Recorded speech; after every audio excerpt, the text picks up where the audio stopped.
Moondew TV, showcasing African entertainment.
Ìwọ máa jẹ ìjà lọ, kébì máa ń kó lọ́dọ̀.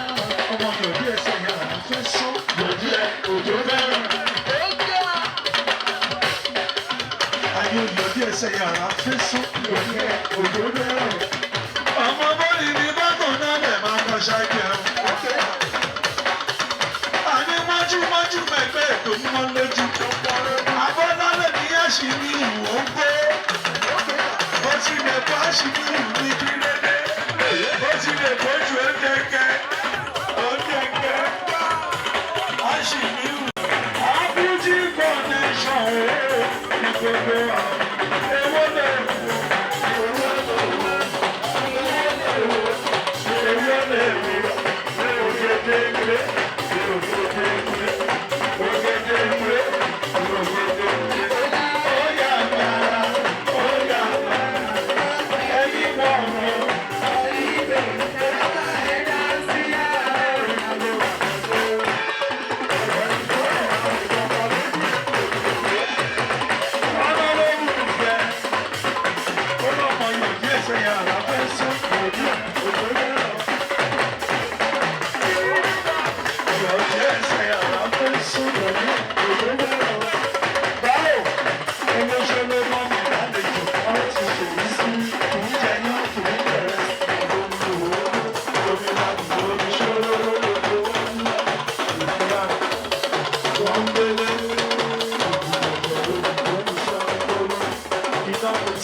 Yes, sún.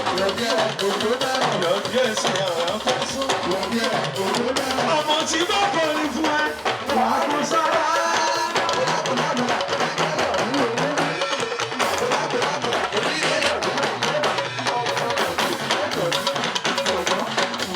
Bàbá tí ipò oríire, gbogbo ṣẹ́ńtẹ̀ nìyàn bá ṣe, ó ṣàtì bá jẹra mọ́, gbogbo ṣẹ́ńtẹ̀ yàn bá ń ṣe, kó dàkún kó jẹra mọ́.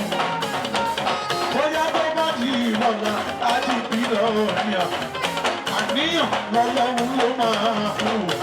Ṣáàmà fọkànkàn ṣiṣẹ́, gbogbo iṣẹ́ èyí tó bá ń ṣe. Bàbá tí mo kí ẹ kú oríire, Ọlọ́run kò ṣe é lóníṣẹ́. Tíátà yìí ó ti gbé dé Amẹ́ríkà, tíátà yìí ó ti gbé dé Jámánì, ó gbé dé Kánádà, ẹ̀mọye ìgbà láti jọjà yé pàdé nínú London. Bàbá tí padà sí burúkú nípọ̀ ẹ̀. Ìgbólógún àná, ìgbólógún àtijọ́, ojoojúmọ́ ló máa dán, ojoojúmọ́ ló máa ṣá búrábúrá. Ewúrẹ́ máa dán ọkú mi, ááyán máa dán ọkú mi, ó máa dán kú lọ́dà Ọlọ́run ọba mi. Mo wá tí ìyá, mo máa pẹ́pẹ́pẹ́pẹ́ lábẹ́rẹ́ igi ìjòyè.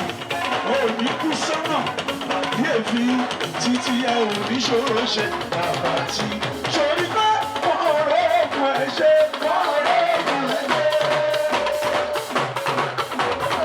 Wọ́n ṣe kó bá jẹ́ òun. Bàbá láwọn tó ń gbójú lé. Ó ti ṣeré lọ sábẹ́lẹ̀. Wèrè oníṣègùn tó fẹ̀yìntì. Olórí fún ti ṣeré lọ kàtàbá. Túnbọ̀ àlọ́ bá fẹ́ sí owó. Babati, babati, babati, babati, babati, babati, babati, babati, babati, babati, babati, babati, babati, babati, babati. Mo ṣì wà lára ní etí lọ. Babati, babati, babati, babati, babati, babati.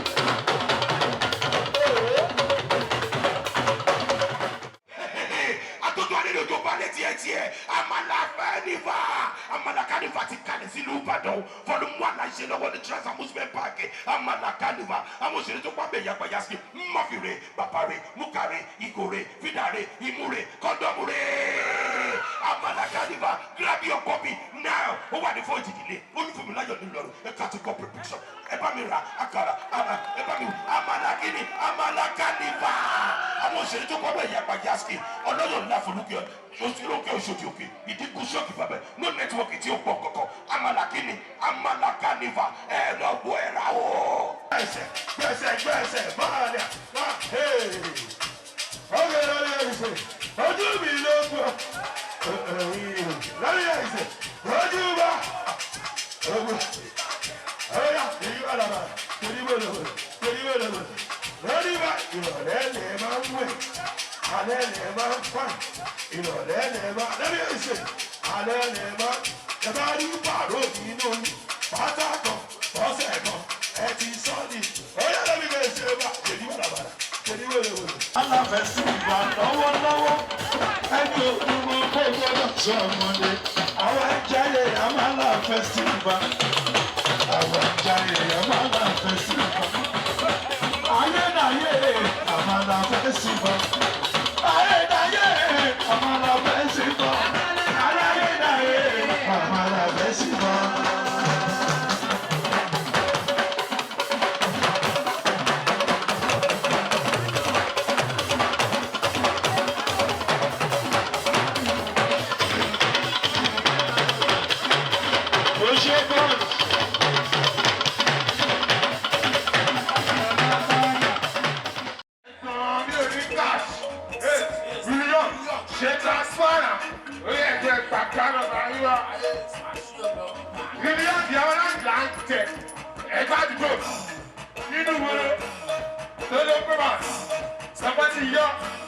Somebody yọ. Ẹ̀ka àdúgbò, ọlọ́run bí láyé nínú pro. Wọ́n ti yọ, ó ti dé kẹjà, ẹ̀ka àdúgbò ti gbàjẹ́, ó fi jẹ́ bàrà. Àwọn olóko ọ̀ka ẹ̀dá, àwọn olóko ẹ̀ka ẹ̀dá, àwọn olóko ìsìláìdà. Ó bí ọ̀la ẹ̀ka ó ṣáàrùn. Bàjá.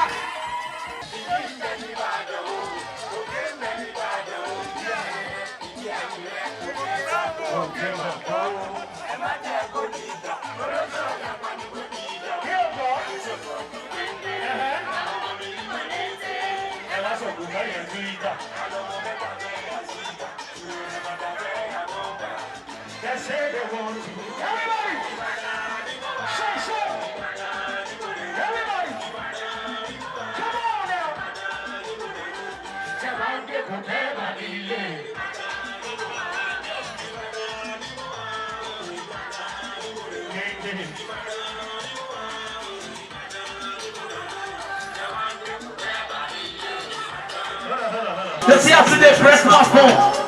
Make a no press my gun. Listen up. A low motiva. How much I don't know. Investments melody body. How much I don't say. Let's not be my cup. But she fair power see. $100 billion dream. But she fair power see. Hey, tell me my cup. But she fair power. She fair power. Get up with the pushes. Where I came from is a fucking outlet. So many bad days, many games. Who we can't pay? Some riot can't pay. If I don't work now, we gonna pay my bills. Pay my tax now, we gonna pay my dues. This game is too hard to grow up. I don't wanna come broke. So I go put in my best for my day. Don't you ever come and work out only. I still want my name written for the 4 please. If I the child, I go take him more views. Cause I never jail, I can get some more views.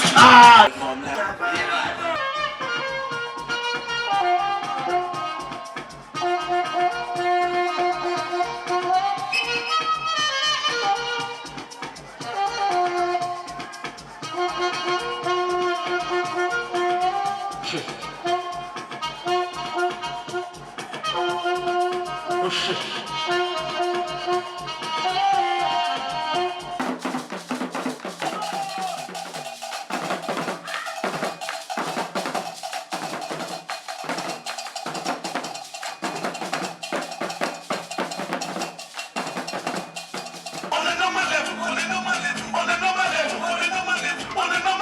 This one, don't disappoint. Let's just stay.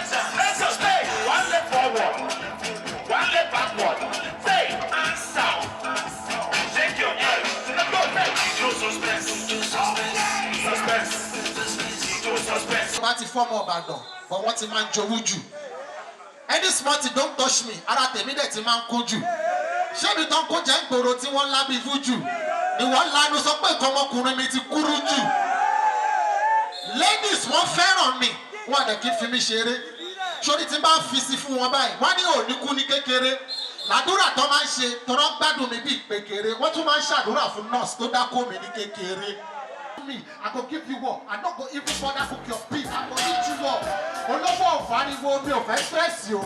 Ó ṣàrí gbogbo ẹ̀ bílíbílí lórí neck you. As I dey make money, some boys dey vex you. Mo pààrọ̀ obìnrin bí ẹni pààrọ̀ shirt you. Ọmọ tí mo date last year mo ti dump wọn. Wèrè tó wà lórí mi ojú ti Donald Trump lọ. Èmi máa ní rápà tí kò rọ́yàn. Èmi máa ní rápà tí ò lè fọmọ tí kò lọ́yàn. Tí bá sọ pé ìyá ẹ̀, mo máa sọ pé bàbá ìyá ẹ̀. Bó ṣe jó ìró mi ò gbà yóò ìwọ nìkan ló lè ẹ́.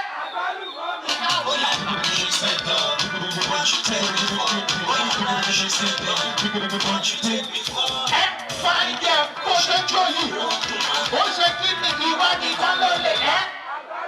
No, ó yá ẹ ṣì ṣe no. No, ó yá ẹ ṣì ṣe no. Ẹjọ́ ọgbọ́n yín mẹ́rọ̀ ẹjọ́ mi ò gbọ́ kí ẹ máa fi ṣe ọ̀pọ̀lẹ́ máa fi gbé jó. Olóyún kò pọ̀ mọ́ ó fẹ́ sùn, ó tún wá fine bí kẹtẹ́ńṣọ̀. Mo value every treasure, ìwọ ló fún mi ní pleasure. Ọdún mi chicken ọdún mi lẹ́ṣọ̀. jẹ́ ká jọ lọ fẹ̀jọ̀ jẹ́ ká jọ débẹ̀ yìí bọ́lá ti ṣẹlẹ̀ ọmọ tó ń jó tó tún dáwọ́ tẹ̀lẹ̀ ìwà ni mo fẹ́ tẹ̀lé o mo fẹ́ tẹ̀lé o lẹ́kọ̀ọ́ fún ẹ́ńtírì pẹ̀lú wàásùn àwa lọ lọ́rùn gbà fún oṣù oníyàlẹ́ mi wáṣẹ̀ ìyàlẹ́ mi mo wà ní club mo jalè mi owó alápò méjì ni mo ná jẹ ọmọdé yìí jó bí ẹni fẹ́ jọ sọ́jà ìbóyá kúnlẹ̀ jẹ́ jọ star fine girl bó ṣe jó yìí ó ṣe kí ni ìwọ nìkan ló lè dá àgbàlùmọ́bì bóyá ẹ ṣe lọ́dún she take me from she say no what she take me from bó ṣe jó yìí ó dùn mọ́ mi ìwọ nìkan ló lè dá àgbàlùmọ́bì bóyá ẹ she say no. Moondew TV, showcasing African entertainment.